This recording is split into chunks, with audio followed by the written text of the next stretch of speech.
प्रभु, सजग मृत्यु में प्रवेश की प्रक्रिया पर चर्चा करने के पहले मैं पूछना चाहूँगा कि मूर्छा और जागृति में क्या भेद है? बेहोशी चेतना की किस स्थिति को कहते हैं? अर्थात होश और बेहोशी में जीवात्मा की चेतना की कौन सी स्थिति होती है? मूर्छा और जागृति, इन दोनों को समझने के लिए पहली बात तो यह समझ लेना जरूरी है कि ये दोनों विपरीत अवस्थाएं नहीं हैं। साधारणतः दोनों विपरीत अवस्थाएं समझी जाती हैं। असल में जीवन को हम द्वैत में तोड़कर ही देखते हैं। अंधकार और प्रकाश को बांट लेते हैं और सोचते हैं अंधकार और प्रकाश दो चीज़ें हैं। जैसे ही हमने ये समझा कि अंधकार और प्रकाश दो चीज़ें हैं, बुनियादी भूल हो गई। अब इस बुनियादी भूल के बाद भी जो चिंतन खड़ा होगा वह भ्रांत होगा, वह ठीक कभी नहीं हो सकेगा। अंधकार और प्रकाश एक ही चीज़ की तारतम्यताएं हैं।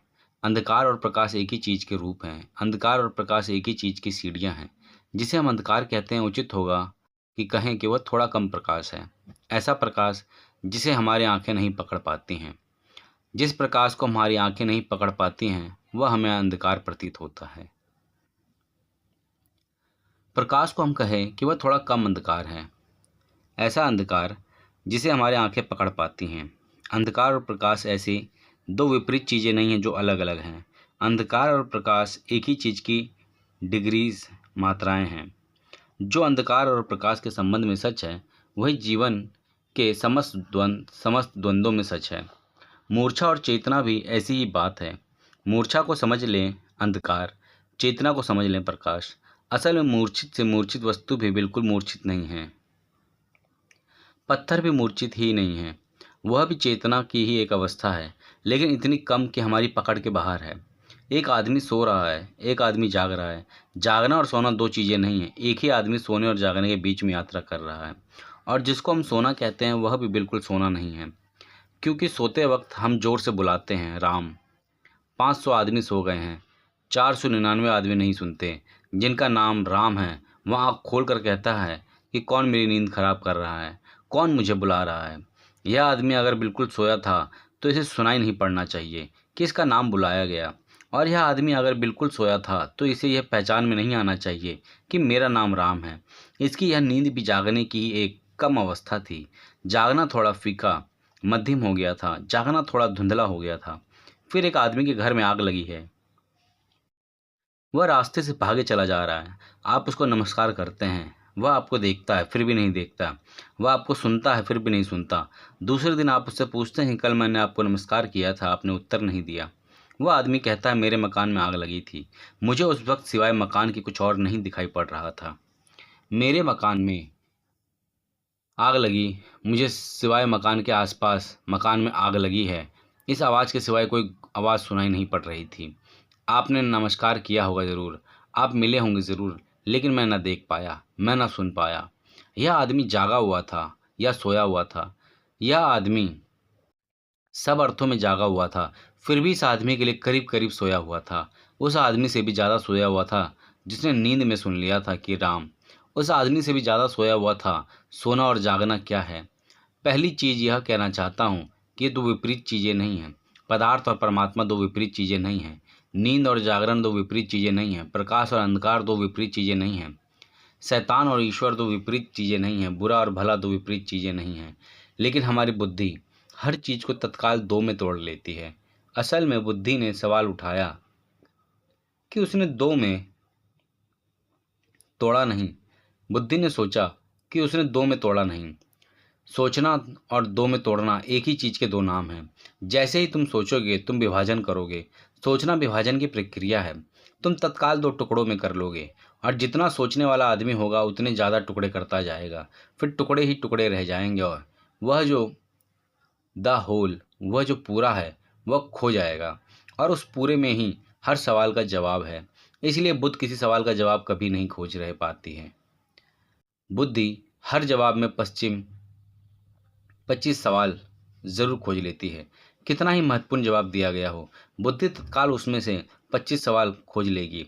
लेकिन बुद्धि कभी भी किसी चीज़ का जवाब नहीं खोज पाती। उसका कारण है क्योंकि जवाब है पूरे में, और बुद्धि की अपनी मजबूरी है कि वह बिना तोड़कर चल नहीं सकती।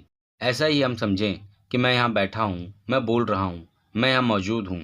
आप मुझे सुन भी रहे हैं, आप मुझे देख भी रहे हैं। जिसे आप देख रहे हैं और जो बोल रहा है वो दो आदमी नहीं हैं, लेकिन जहाँ तक आपका संबंध है, देख रहे हैं आप आँख से और सुन रहे हैं आप कान से। आपने मुझे दो हिस्सों में तोड़ लिया। अगर आप मेरे पास बैठे हैं और आपको मेरे शरीर की गंध आ रही है तो आपने मुझे तीन हिस्सों में तोड़ लिया। फिर आप इन तीन हिस्सों को जोड़कर मेरी प्रतिमा बना रहे हैं। वह मेरी प्रतिमा नहीं है।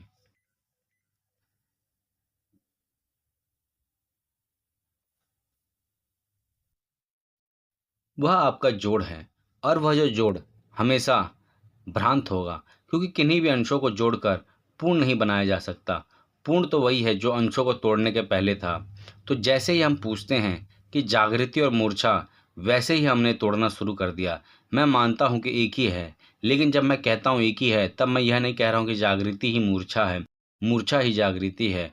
या मैं नहीं कह रहा हूँ जब मैं कहता हूँ अंधकार और प्रकाश एक ही है, तब मैं ये नहीं कह रहा हूँ कि अंधेरा है तो आप चले जाएं तो उसी तरह चले जाएंगे जिस तरह प्रकाश में जा सकते हैं। जब मैं कह रहा हूँ अंधेरे और प्रकाश एक है, तो मैं ये कह रहा हूँ कि अस्तित्व एक ही चीज़ की मात्राओं का है। कम और ज़्यादा का फ़र्क है, होने ना होने का फ़र्क नहीं है, कम और ज़्यादा का फ़र्क है। यह कौन सी चीज़ है जो कम ज़्यादा होकर मूर्छा बन जाती है और जागृति बन जाती है? अब मुझे समझना आसान हो जाएगा। यह कौन सी चीज़ है जो ज़्यादा होती है तो जागृति मालूम पड़ती है, और कम हो जाती है तो मूर्छा हो जाती है। इस एक तत्व का नाम ही ध्यान है, अटेंशन है। जितना ध्यान प्रगाढ़ और तीव्र होगा, उतनी जागृति होती जाएगी। जितना ध्यान प्रगाढ़ और तीव्र नहीं होता, उतनी मूर्छा होती जाती है। मूर्छा और जागृति ध्यान की सघनताओं के नाम हैं। डिस्टेंशन और ऑफ अटेंशन। कितनी प्रगाढ़ है ध्यान की स्थिति, उतना जागरण हो जाएगा। कितनी विरल है ध्यान की स्थिति, उतनी मूर्छा हो जाएगी। असल में पत्थर में और हमारे बीच जो फर्क है वह इतना ही है कि पत्थर के पास किसी भी दिशा में सघन्य ध्यान नहीं है। जिस दिशा में सघन्य ध्यान हो जाता है उस दिशा में जागृति हो जाती है। जिस दिशा में ध्यान की सघनता कम हो जाती है उस दिशा में मूर्छा आ जाती है। जैसे कि अगर हम किरणों को सघन करने वाले कांच के टुकड़ों में से किरणों को निकालें तो तत्काल आग पैदा हो जाती है। प्रकाश सघन हो जाए तो आग बन जाता है। आग अगर विरल हो जाए तो प्रकाश रह जाती है। एक अंगारे में आग है क्योंकि प्रकाश बहुत सघन है। जहाँ भी प्रकाश सघन हो जाता है वहाँ आग पैदा हो जाती है। जहाँ प्रकाश विरल हो जाता है, उसकी डेंसिटी कम हो जाती है, वहाँ आग भी प्रकाश रह जाती है। और जितनी सघनता कम होती जाती है उतना अंधकार बढ़ता जाता है। जितनी सघनता बढ़ती जाती है उतना प्रकाश बढ़ता जाता है। अगर हम सूरज की तरफ यात्रा करें तो प्रकाश बढ़ता जाएगा, क्योंकि सूरज से आने वाली किरणें सूरज पर बहुत सघन हैं। जैसे हम सूरज से दूर हटते जाएंगे वैसे वैसे प्रकाश कम होता जाएगा। सूरज से बहुत बड़ी दूरी पर अंधकार रह जाएगा। वह अंधकार सिर्फ प्रकाश की सघनता के कम हो जाने के कारण है। ठीक ऐसे ही मैं मूर्छा और जागृति को लेता हूँ।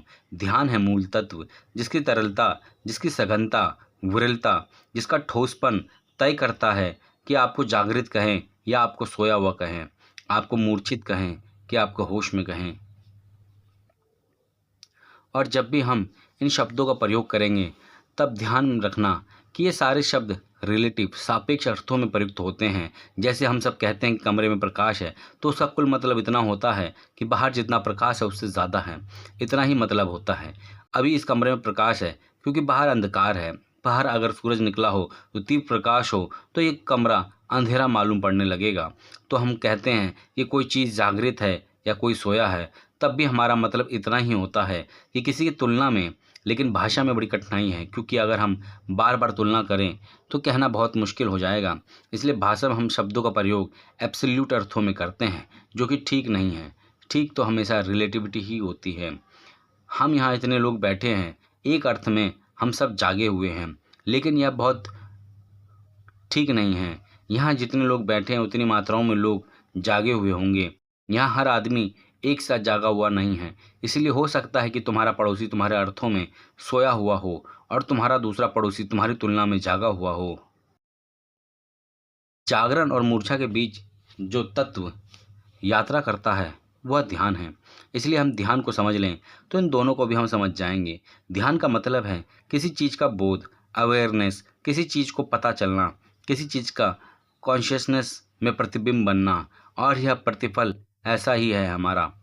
कि ऐसा भी नहीं है कि हम 24 घंटे, अगर कोई आदमी जागा हुआ है तो वो एक जागा हुआ रहता है, ऐसा भी नहीं है। आँख की पुतली के संबंध में थोड़ा समझना उचित होगा। जब तुम बाहर रोशनी में जाते हो तब आँख की पुतली सिकुड़ जाती है, छोटी हो जाती है, क्योंकि उतनी ज़्यादा रोशनी भीतर जाने की कोई ज़रूरत नहीं है। कम रोशनी से भी दिखाई पड़ सकेगा। तो आँख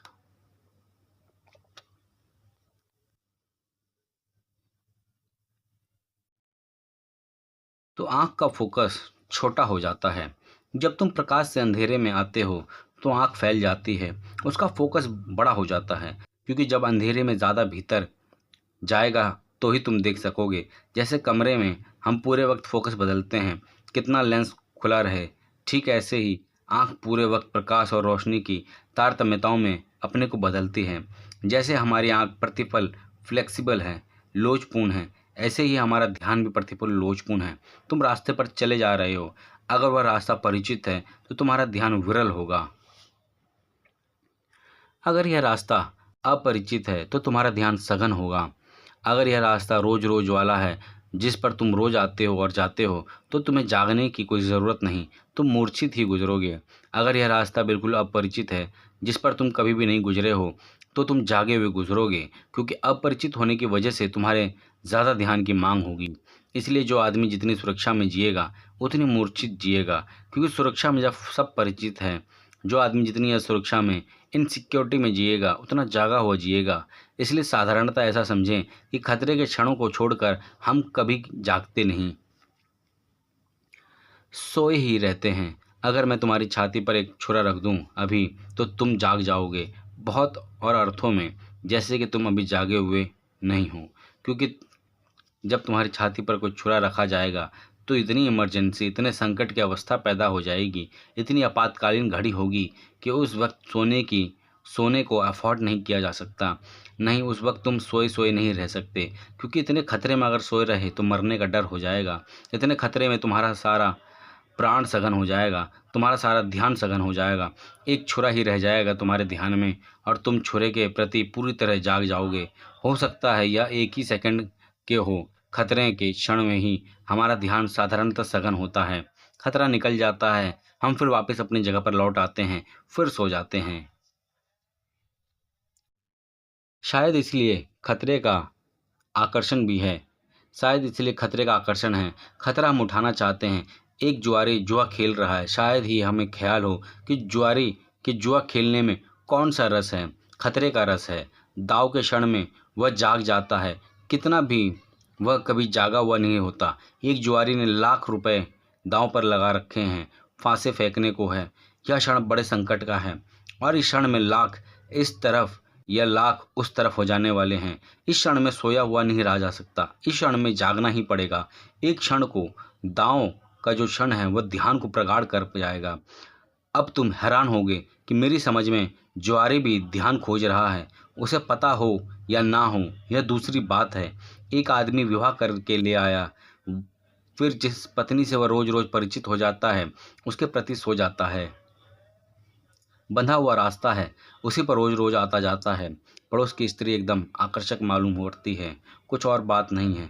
पड़ोस की स्त्री ध्यान को जगाती है, अपरिचित है, उसको देखते वक्त ध्यान को सघन होना पड़ता है। आंख का फोकस फौरन बदल जाता है। असल में पत्नी को देखने के लिए आंख में किसी फोकस की जरूरत ही नहीं रहती, ना पति को देखने की होती है। असल में पति पत्नी को शायद ही कभी कोई भेद दिखता हो, ऐसा हम आंख बचाकर चलते हैं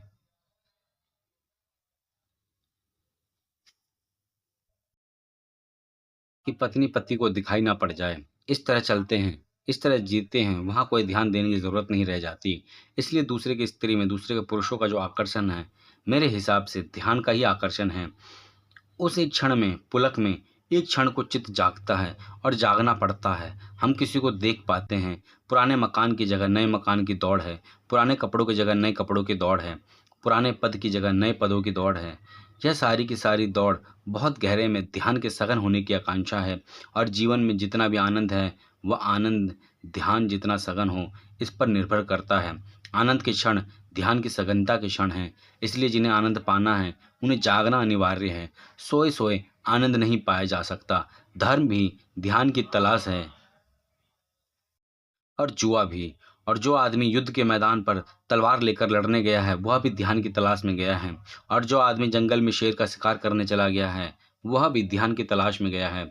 जो आदमी गुफा में बैठकर आंख बंद करके आज्ञा चक्र पर श्रम कर रहा है वह भी ध्यान की तलाश में गया हुआ है।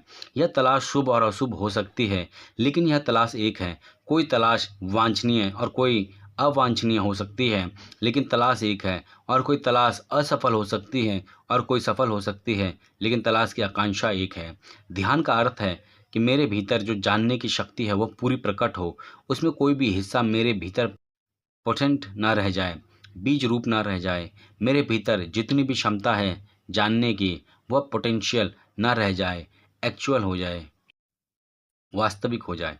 तो जिस क्षण में कोई व्यक्ति पूरी तरह जागता है उस क्षण में वह पूरी तरह होता भी है। दोनों एक साथ घटनाएं घटती हैं।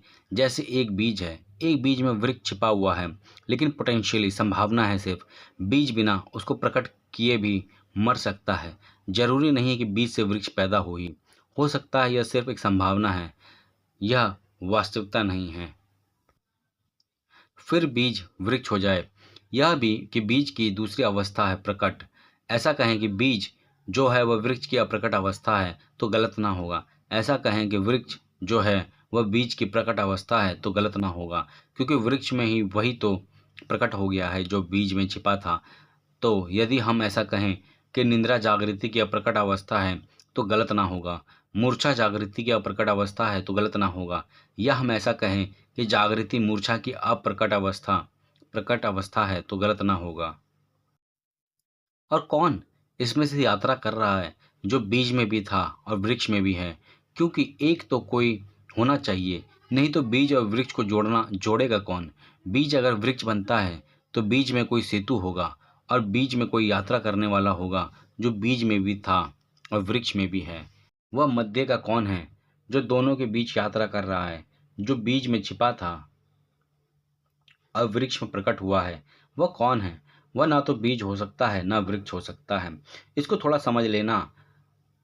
वह जो तीसरी ताकत है जो बीज में छिपी थी और वृक्ष में प्रकट है, अगर वह बीज ही होती तो कभी वृक्ष ना हो पाती, और अगर वृक्ष होती तो फिर बीज में कैसे हो सकती है। वह दोनों में थी। वह जो प्राण शक्ति है वह तीसरी है। तो जागना और मूर्छित दो स्थितियां हैं, इनके बीच जो यात्रा कर रहा है तत्व, उसका नाम ध्यान है। वह प्राण शक्ति तीसरी है। तो तुम कितने ध्यानपूर्ण हो उतने ही जागे हुए होगे, और तुम कितने ध्यान रिक्त हो उतने ही सोए हुए होंगे। पत्थर सोया हुआ परमात्मा है, पूरी तरह से सोया हुआ, बिल्कुल बीज है, कहीं से भी अंकुर नहीं टूट रहा है। आदमी वृक्ष नहीं है, टूटा हुआ बीज है। थोड़ा सा अंकुर टूट आया है, वृक्ष भी नहीं हो गया है, पत्थर भी नहीं है, दोनों के बीच में कहीं यात्रा पर है। आदमी यात्रा पर है, या और भी ठीक हो कहना कि आदमी यात्रा है, या आदमी यात्रा का एक पड़ाव है। बीज वृक्ष होने की यात्रा पर निकला है। बीज में वह अंकुर भी होता है। बस आदमी अंकुर है, अंकुरित बीज है। जिसको हम जागना कह रहे हैं वह भी अंकुरित ही है, अभी अत्यंत धूमिल है। जिसे हम जागना कह रहे हैं वह भी बहुत धूमिल है, वह भी बहुत सोया सोया है, स्लीपी है। करीब करीब हम जागते हुए जैसे जीते हैं, सड़क पर चलते हैं, दफ्तर में काम करते हैं। जैसे कोई आदमी रात सपने में उठ जाता है, जाग कर चौके में किचन में जाकर पानी पी आता है, या अपने टेबल पर बैठकर एक पत्र लिख देता है और वापस सो जाता है, और सुबह कहता है मुझे पता नहीं, मैं तो उठा नहीं। वह रात सपने में ही सब उसने किया। उसकी आंख खुली थी, वह रास्ता ठीक से गया, दरवाज़ा ठीक से खोला, उसने पत्र भी लिखा, लेकिन फिर भी वह सोया हुआ था, सारा हिस्सा सोया हुआ था। कोई एक जरा सा कोना जाग गया होगा। वह इतना छोटा कोना था कि उसकी स्मृति भी पूरे मन को पता नहीं चला पाई। इसलिए सुबह वह आदमी कहता है मुझे पता नहीं है। हमारा जिसको हम जागना कहते हैं वह भी करीब करीब ऐसे ही नींद में जागकर काम करने वाले जैसा ही है। अगर मैं तुमसे पूछूं कि 1 जनवरी 1950 में तुमने क्या किया था, तो तुम कुछ नहीं कह सकोगे। तुम कहोगे 1 जनवरी 1950 हुई तो ज़रूर थी, कुछ किया भी था, लेकिन क्या किया था कुछ भी पता नहीं, लेकिन तुम हैरान होगे अगर तुम्हें हिप्नोटाइज किया जा सके और तुम्हें अगर बेहोश किया जा सके, फिर तुमसे पूछा जाए कि 1 जनवरी 1950 को तुमने क्या किया, तब तुम सब बता दोगे, सब वापस दोहरा दोगे। तुम्हारे मन के किसी एक कोने ने तो संग्रह कर लिया, लेकिन तुमको भी पूरे को पता नहीं है। तुम्हारे एक हिस्से ने तो रिकॉर्ड कर लिया, लेकिन तुम्हें भी खुद पता नहीं है पूरे को। वह रिकॉर्ड हो गया और रखा गया है कहीं। इसी तरह हमारे पिछले जन्मों की स्मृतियां भी रखी हुई हैं। हमारे पूरे को उनका भी पता नहीं है। हमारा कोई और हिस्सा पिछले जन्म में जाग रहा था और हिस्से ने काम कर लिया था। वह सो गया है। अब एक दूसरा कोना जाग रहा है। उसको कुछ पता नहीं है कि दूसरा कोना कौन जाग कर काम कर चुका है। एक अंकुर फूट चुका था बीज में पिछले जन्म में, फिर वह मर गया। अब दूसरा अंकुर फूट गया है। उसे कुछ पता नहीं कि इससे पहले भी एक चेष्टा हो चुकी है। उसे कुछ पता नहीं कि अनंत चेष्टाएं हो चुकी हैं। और अगर पिछले जन्मों की स्मृतियों में जाओगे तो बहुत हैरान हो जाओगे। पिछले जन्मों की स्मृतियाँ सिर्फ मनुष्य जन्मों की स्मृतियाँ नहीं हैं। उनमें जाना तो बहुत आसान है, बहुत कठिन नहीं है, लेकिन मनुष्यों के कई जन्मों के पहले के जन्म पशुओं के भी थे। उनमें जाना जरा कठिन है, क्योंकि वे और भी गहन तल में छिपे हुए हैं। और पशुओं के पहले बहुत से जन्म वृक्षों के भी थे। उनमें जाना और भी मुश्किल है, क्योंकि वे और भी गहन तल में छिपे हुए हैं। और वृक्षों के पहले बहुत से जन्म पत्थरों के और भी खनिजों के भी थे, और भी गहरे छिपे गए हैं। उनमें जाना और भी मुश्किल है। अब तक जाति स्मरण के जो भी प्रयोग है, ज़्यादा से ज़्यादा पशुओं तक जा सके हैं। बुद्ध या महावीर ने भी जो प्रयोग किए वे पशुओं से आगे नहीं जा सके। वृक्ष होने की स्मृति अभी जगाई जाने को है, और खनिज होने की स्मृति तो और दूर पर है। लेकिन वह सब संग्रहित है, लेकिन उनका संग्रह ज़रूर किसी तंद्रा की अवस्था में हुआ है, अन्यथा हमारे पूरे मन को पता होता। हमें जो बातें याद रह जाती हैं, कभी तुमने ख्याल ना किया होगा कि जो बातें हम कभी नहीं भूलते, क्यों नहीं भूलते। हो सकता है कि तुम 5 वर्ष की उम्र के थे और किसी ने तुम्हें एक चांटा मार दिया था। वह तुम्हें आज भी भली भांति याद है, और ज़िंदगी भर ना भूल सकोगे। बात क्या है, जिस क्षण तुम्हें चांटा मारा गया तुम्हारा टेंशन बहुत जागा हुआ है, इसलिए बहुत गहरे तक पकड़ सका। असल में चांटा जब मारा जाएगा तो स्वभावतः ध्यान पूरा जगा हुआ सघन होगा। इसलिए आदमी अपमान के क्षणों को कभी नहीं भूल पाता, दुख के क्षणों को कभी नहीं भूल पाता, सुख के क्षणों को कभी नहीं भूल पाता। ये सब तीव्र क्षण हैं। इन क्षणों में वह इतना होश से भरा होता है कि इनकी स्मृति उसकी पूरी चेतना में व्यापक हो जाती है। साधारण चीज़ों को वह भूलता चला जाता है। यह जो ध्यान है, इसको हम कैसे समझें कि यह है क्या? अनुभव है, इसलिए थोड़ी कठिनाई तो है। अगर मैं तुम्हारे हाथ में एक ऑलपिन चुभाऊं तो तुम्हारे भीतर क्या घटना घटती है? तत्काल तुम्हारे ध्यान की धाराएं उस आलपिन के बिंदु पर भागने लगती हैं। वह आलपिन का बिंदु एकदम महत्वपूर्ण हो जाता है। कहना चाहिए कि तुम्हारी सारी आत्मा उस आलपिन के बिंदु पर खड़ी हो जाती है। कहना चाहिए कि उस क्षण में तुम अपने शरीर में सिर्फ उसी बिंदु के प्रति जागे रह जाते हो, वहाँ जहाँ आलपिन चुभा रही है। तुम्हारे भीतर कौन सी घटना घटी? आलपिन नहीं चुभ रही थी, तब भी तुम्हारे शरीर का वह हिस्सा था, लेकिन तुम्हें पता नहीं था। तुम होश नहीं था उस जगह का, तुम्हें ख्याल भी नहीं था। वो वैसी भी कोई जगह हाथ पर है, लेकिन अचानक एक आलपिन ने संकट पैदा कर दिया और तुम्हारे ध्यान की सारी किरणें उस बिंदु की तरफ दौड़ने लगीं जहां आलपिन चुभ रही है। तुम्हारे भीतर कौन सी चीज़ दौड़ रही है? क्या हो रहा है तुम्हारे भीतर? क्या फ़र्क हो रहा है? घड़ी भर पहले इस बिंदु पर कौन सी चीज़ नहीं थी, और वह इस बिंदु पर कौन सी चीज़ है? घड़ी पर घड़ी भर पहले इस बिंदु पर चेतना नहीं थी, होश नहीं था। यह वह बिंदु भी नहीं था, बराबर था। इसके होने ना होने को कोई पता भी ना था। इसके होने ना होने से कोई फासला ना था। अचानक पता चला कि यह बिंदु भी है, और जब इसके होने और ना होने में फ़र्क पड़ा है, अब यह है। अब इसका एग्जिस्टेंस है, इसका अस्तित्व बोध तुम्हारे सामने खड़ा हो गया है। ध्यान जो है वह बोध है, अवेयरनेस है। अब ध्यान के दो रूप हो सकते हैं, इसे समझ लेना ज़रूरी होगा, क्योंकि तुम्हारे सवाल को समझने में वह भी उपयोगी है।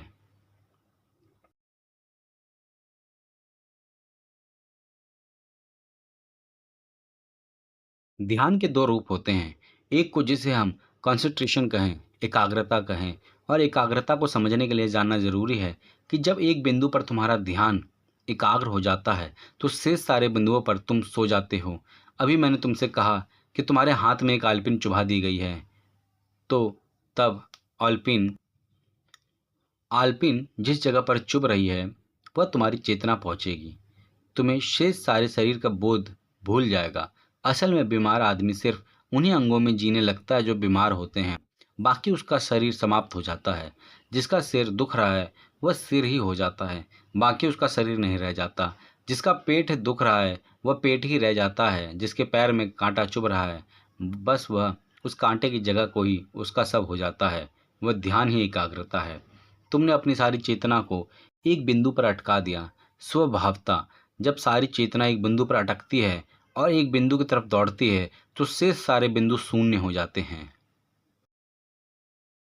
अंधेरे में हो जाते हैं। जैसा मैंने कहा कि आदमी के घर में आग लग गई है, बस उसको अब एक ध्यान है कि आग लग गई है, बाकी तरफ उसका सारा ध्यान समाप्त हो गया है। अब उसे और कुछ पता नहीं चल रहा है। सारी दुनिया की तरफ वह सो गया है। बस एक मकान जो आग लगी हुई है वही उसका जागरण रह गया है। तो ध्यान का एक रूप है एकाग्रता। लेकिन एकाग्रता में एक बिंदु पर तुम एकाग्र हो जाते हो और शेष अनंत बिंदुओं पर सो जाते हो। इसलिए एकाग्रता ध्यान की सघनता तो है, लेकिन साथ ही मूर्छा का फैलाव भी है। दोनों बातें एक साथ घट रही हैं। ध्यान का दूसरा रूप है जागरूकता, एकाग्रता नहीं। जागरूकता कंसंट्रेशन नहीं है, अवेयरनेस। जागरूकता का मतलब है ऐसा ध्यान जिसका कोई बिंदु नहीं है। यह ज़रा समझना और थोड़ा कठिन है, क्योंकि बिंदु वाले ध्यान का हमें पता है। पैर में कांटा भी गड़ा है, सिर में दर्द भी हुआ है, मकान में आग भी लगी है, परीक्षा भी दी है, सब किया है, तो हमें उस एकाग्र ध्यान के बारे में कुछ अनुभव है। तो हमें पता है कि बिंदु वाला ध्यान क्या है। एकाग्रता का हम सबको बोध है, हम सबको पता है। लेकिन एक और ध्यान है जिसके बारे में शायद हम उतने परिचित नहीं हैं, जहाँ कोई बिंदु नहीं होता, क्योंकि जब तक बिंदु होगा ध्यान के लिए तब तक शेष बिंदुओं पर मूर्छा होगी। तो अगर हम समझें कि परमात्मा है तो निश्चित ही परमात्मा जागा हुआ होगा, पूर्ण जागा हुआ होगा। लेकिन परमात्मा की पूर्ण जागृति का बिंदु क्या होगा? अगर उसकी जागृति का कोई बिंदु होगा तो शेष सबकी तरफ वह सो गया होगा। इसलिए परमात्मा की जागृति का कोई बिंदु, कोई ऑब्जेक्ट, कोई सेंटर नहीं हो सकता। अवेयरनेस विदाउट सेंटर जागृति है, लेकिन कोई केंद्र नहीं है। तब जागृति अनंत हो जाती है, तब सब तरफ फैल जाती है। यह जो सब तरफ फैल गई जागृति है, यह परम अवस्था है, ऊंची से ऊंची जो संभव है। इसलिए परमात्मा के स्वरूप की व्याख्या में जब हम सच्चिदानंद कहते हैं तो उसमें चित्त शब्द का अर्थ है, चित्त का अर्थ चेतना नहीं, चित्त का अर्थ चेतना आमतौर से लोग समझ लेते हैं, क्योंकि चेतना तो होती ही है किसी चीज़ की। चेतना का मतलब ही होता है कि उसका कोई ऑब्जेक्ट होगा। Consciousness is always about. अगर तुम कहो कि मैं चेतना हूँ तो तुमसे कुछ पूछा जा सकता है, किस चीज़ के, किसके प्रति चेतन हो। चित्त का मतलब होता है ऑब्जेक्टलेस कॉन्शियस, किसी के प्रति नहीं, बस चेतन। तो इसलिए चित्त का अर्थ चेतना नहीं है, चित्त का अर्थ चैतन्य है। फर्क समझ रहे हैं ना? चेतना तो सदा ऑब्जेक्ट सेंटर्ड होगी, कोई वस्तु केंद्रित होगी, और चैतन्य आत्मा विकीर्ण होगी अनंत की ओर, कहीं रुकता नहीं, कहीं ठहरता नहीं, सब तरफ फैला हुआ है। ऐसा कोई बिंदु नहीं है जहाँ इसके कारण मूर्छा पकड़नी पड़ती हो। यह परम अवस्था हुई है, इसको कहें पूर्ण जागृति। इसमें ठीक उल्टी दूसरी अवस्था होगी जिसको कहें पूर्ण सुषुप्ति, पूरा सोया होना। उसका मतलब यह है, इसको भी समझ लेना ज़रूरी है। एकाग्रता में एक बिंदु, शेष बिंदुओं पर मूर्छा है, एक बिंदु पर जागृति है। वहीं पूर्ण जागरूकता में कोई बिंदु नहीं है, जागरण का सब तरफ जागृति है, या कहना चाहिए कि सिर्फ जागृति है, जस्ट अवेयरनेस। कोई चीज़ की नहीं, किसी चीज़ की नहीं, ऑब्जेक्ट खो गया है, सिर्फ पूर्ण अवेयरनेस, पूर्ण जागरूकता है। सिर्फ सब्जेक्ट रह गया है, सिर्फ जानने वाला रह गया है, और जो जाना जाता है वह नहीं रह गया है। जानने वाला रह गया है, और जानने की शक्ति अनंत में फैल रही है, और जानने को कुछ भी शेष नहीं रहा है, क्योंकि जहाँ भी कुछ जाना जाएगा हमेशा किसी चीज़ की कीमत पर जाना जाएगा। अगर तुम्हें कुछ जानना है तो कुछ जानने में तुम्हें बचना पड़ेगा। ध्यान रखना, जानने की कीमत सदा अज्ञान से चुकानी पड़ती है। इसलिए आदमी जितनी चीज़ों को जानना चाहता है उतनी बहुत सी चीज़ों के प्रति उसे अज्ञानी होना पड़ता है। अब वे जैसे वैज्ञानिक सबसे ज़्यादा जानने वाले आदमी हैं, लेकिन अगर केमिस्ट है वह तो उसे फिजिक्स का कोई भी पता नहीं हो सकता। अगर वह गणितज्ञ है तो उसे केमिस्ट्री का कोई पता नहीं हो सकता। अगर गणित के संबंध में उसे बहुत जानना है तो उसे बहुत से संबंधों में ना जानने के लिए राज़ी होना पड़ेगा या चुनाव करना पड़ेगा। असल में अगर किसी चीज़ को का ज्ञानी बनना है तो बहुत चीज़ों के प्रति अज्ञानी होने की हिम्मत रखनी पड़ेगी। इसलिए महावीर और बुद्ध इन अर्थों में ज्ञानी नहीं थे। उनका ज्ञान स्पेशलाइज्ड नहीं है। उनका ज्ञान जो है वो किसी चीज़ के लिए एक्सपर्ट नहीं है। इसीलिए एक तरफ हम कहते हैं कि महावीर सर्वज्ञ हैं, लेकिन साइकिल का पंक्चर जोड़ने की तरकीब भी नहीं बता सकते हैं। वो विशेषज्ञ नहीं हैं, क्योंकि जिसको साइकिल का पंक्चर जोड़ने की तरकीब बतानी हो उसे बहुत सी चीज़ों को जानने से बचना पड़ेगा। चेतना को केंद्रित होना पड़ेगा। बहुत सी चीज़ें अंधेरे में छूट जाएंगी। साइंस का मतलब भी यही है कि कम से कम चीज़ों के संबंध में ज़्यादा से ज़्यादा जानना। जितना ज़्यादा जानना होने लगता है उतना जानने का बिंदु कम से कम होने लगता है। आखिर में एक ही बिंदु जानने को रह जाता है, से सारा ज्ञान भर जाता है। इसलिए वैज्ञानिक तरह का आदमी जो हो सकता है हाइड्रोजन बम बनाए, लेकिन बाज़ार में एक साधारण सा दुकानदार उसको धोखा दे दे, इसमें कोई कठिनाई नहीं है, क्योंकि वह इतनी थोड़ी सी चीज़ के बाबत जानता है, बाकी उसे कुछ पता नहीं है। बाकी के संबंध में बिल्कुल ग्रामीण है, ग्रामीण से भी ज़्यादा गया बीता है। ग्रामीण बहुत सी बातें जानता है, वह विशेषज्ञ नहीं है। इसलिए अक्सर पुराने ढंग का आदमी बहुत सी चीज़ें जानता है, नए ढंग का आदमी बहुत सी चीज़ें नहीं जान पाता। उसे चुनाव करना पड़ा है एक चीज़ के संबंध में बहुत जानने के लिए, बहुत सी चीज़ों के संबंध में जानने का त्याग करना पड़ा है। एकाग्रता का यह परिणाम होगा। ऑब्जेक्ट महत्वपूर्ण होता जाएगा और अनंत बिंदु उपेक्षा में पड़ जाएंगे। और एकाग्रता का यही परिणाम होगा कि जितना ऑब्जेक्ट, जितनी विषय वस्तु महत्वपूर्ण हो जाएगी, उतना ही जानने वाला भी गौण हो जाएगा। वैज्ञानिक बहुत कुछ जानता है, लेकिन कौन जानता है उसके भीतर से उसको बिल्कुल भी नहीं पता। ऑब्जेक्ट सेंटर्ड हो जाएगा। उससे किसी चीज़ के संबंध में पूछो तो बता देगा, लेकिन उसके संबंध में पूछो, उसके बारे में उससे पूछो तो कई दिक्कत में पड़ सकता है। एक दफ़े तो ऐसा हुआ, बड़ा मज़े की बात हुई कि एडिशन, जिसने 1000 आविष्कार किए, शायद इतने ज़्यादा आविष्कार किसी आदमी ने नहीं किए हों। पिछले पहले महायुद्ध में अमेरिका में राशनिंग हुई और एडिसन को भी राशन का कार्ड लेकर दुकान पर जाना पड़ा। कार्ड जमा कर दिए गए। उसका जब नंबर आएगा वह क्यू में खड़ा है, और जब नाम पुकारा गया थॉमस एडिसन का, तो वह भी ऐसा देखने लगा चारों तरफ जैसे किसी दूसरे आदमी के लिए पुकारा गया हो। कोई भीड़ में उसे पहचानता था। उसने कहा कि जहाँ तक मैं समझता हूँ, मैंने अखबारों में आपके फ़ोटो देखे हैं, आप ही एडिशन मालूम पड़ते हैं। उसने कहा, तुमने अच्छी याद दिलाई। असल में 30 साल से मुझे अपने से मिलने का कोई मौका ही नहीं मिला, फुर्सत भी नहीं मिली। लेबोरेटरी में 30 साल इतने ज़ोर से लगा रहा था वह आदमी,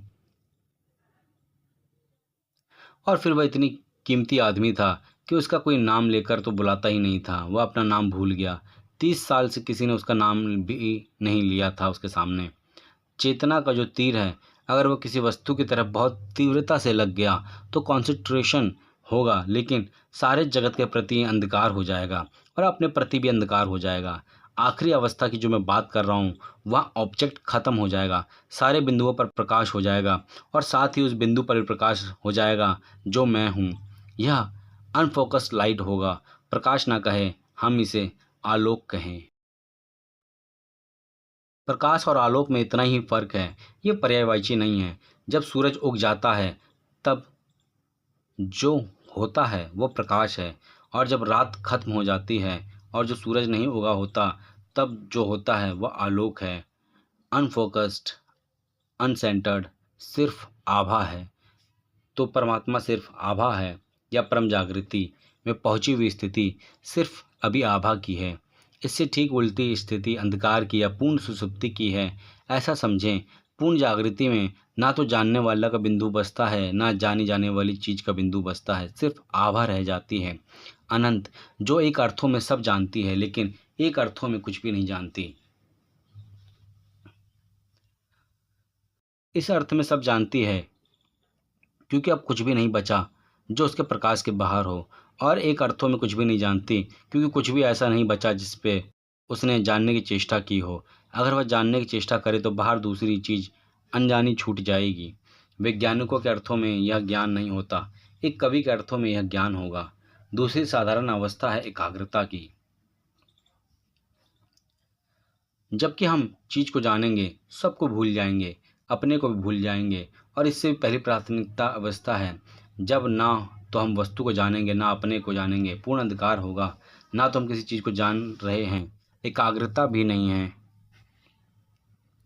ना हम सबको जान रहे हैं, जागरूकता भी नहीं है, ना हम अपने को जान रहे हैं। जानना अभी गर्भ में है, जानना अभी बीज में है, जानना अभी प्रकट है, अप्रकट है, जानना अभी जड़ में छिपा है। यह पूर्ण सुषुप्ति की अवस्था होगी, वह पूर्ण जागृति की अवस्था होगी, और इसके बीच में ध्यान के अनंत बिंदु होंगे और इनमें हर निरंतर डोलते रहें।